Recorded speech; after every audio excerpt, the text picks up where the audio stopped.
Garbage Day.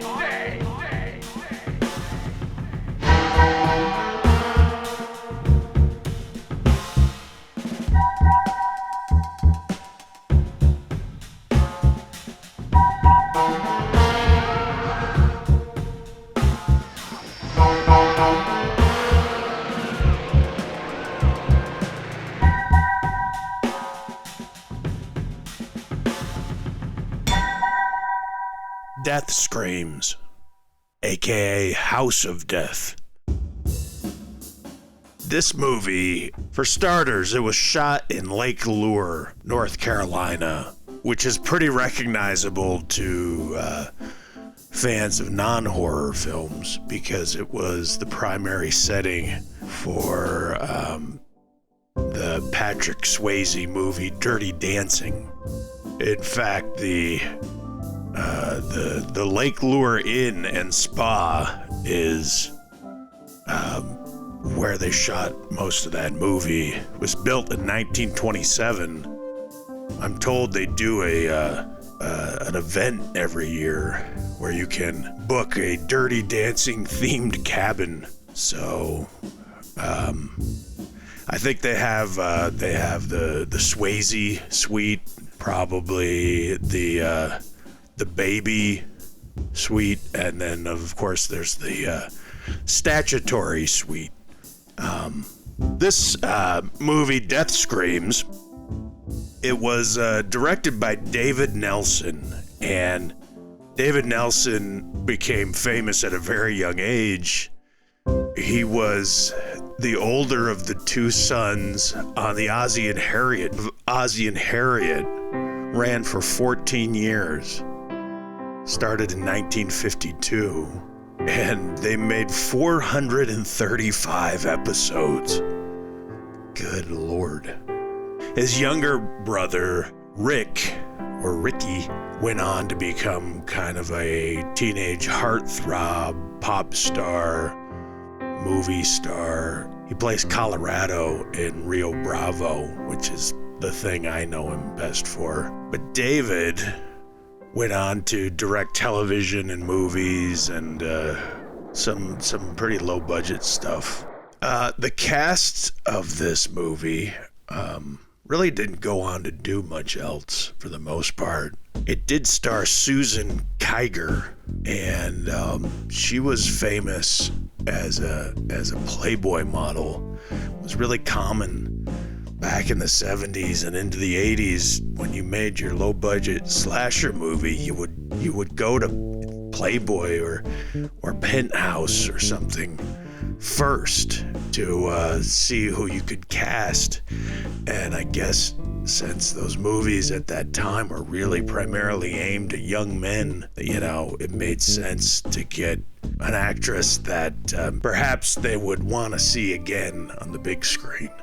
What's funny though is although they do kind of exploit her feminine appeal, let's say, in the movie. You didn't see Sandy by any chance, did you?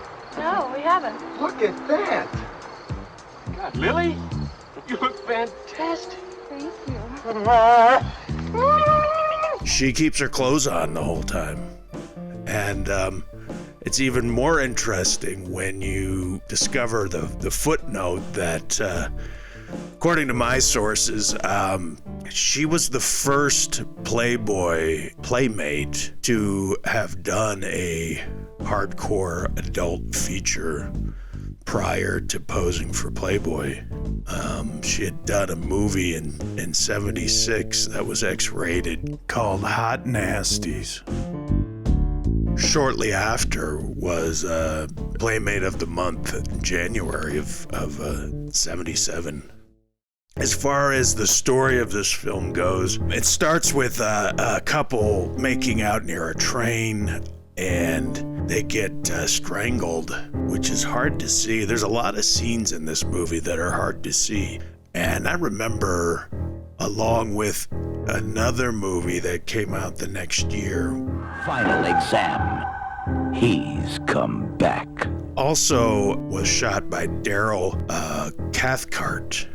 A lot of dark scenes that made it sometimes hard to figure out what was going on.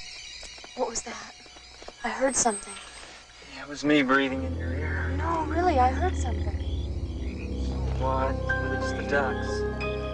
Sometimes they like to come up and terrorize the people parking around. You can't necessarily blame Daryl. These low-budget movies, they moved very fast. They had very short schedules, so sometimes shooting night scenes, you don't have enough time to really light it properly or even at all. So the plot of this film, there's somebody skulking around killing people, primarily with a machete. Every once in a while they cut back to that couple that was murdered in the first scene, and they're just floating down a river, and I really don't know why, but we see them a couple of times. And there's some young people. They spend a fair amount of time in the first third of the movie at like a carnival, and there's some let's call it choice dialogue. Who the hell cares about Avery? I could be dying right now.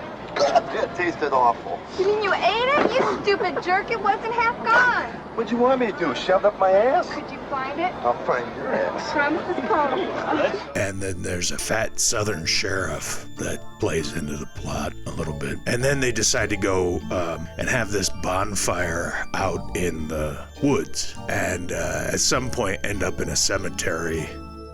And there's a house near the cemetery, and hilarity ensues. One character gets killed on the toilet. So whenever I see something like that, I always think to myself of a scenario where that actor, gathers his family around to show them the movie that he's in, and he's like, "Hey, Mom, look, I'm in a movie," and then he gets killed on the shitter. It seems like these movies around that time always had a character that was like part of the friend group, but he was the funny guy, and often did like stale comedic impressions of noteworthy personalities of the time. And this movie is no different. There's a number of moments where this character is being real funny. And he's also a total lecherous perv. Oh, don't stop! Disgusting.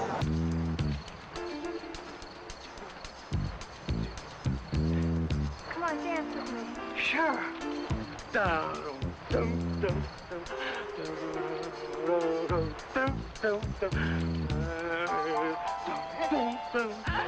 Oh, baby, I love it when you talk dirty to me. Oh. Thanks, Pilgrim. I'll let you know if everything comes out okay. I am not a crook. Huh? Richard Nixon. I know. But then he gets killed on the shitter, and I guess karma wins out. So there you go.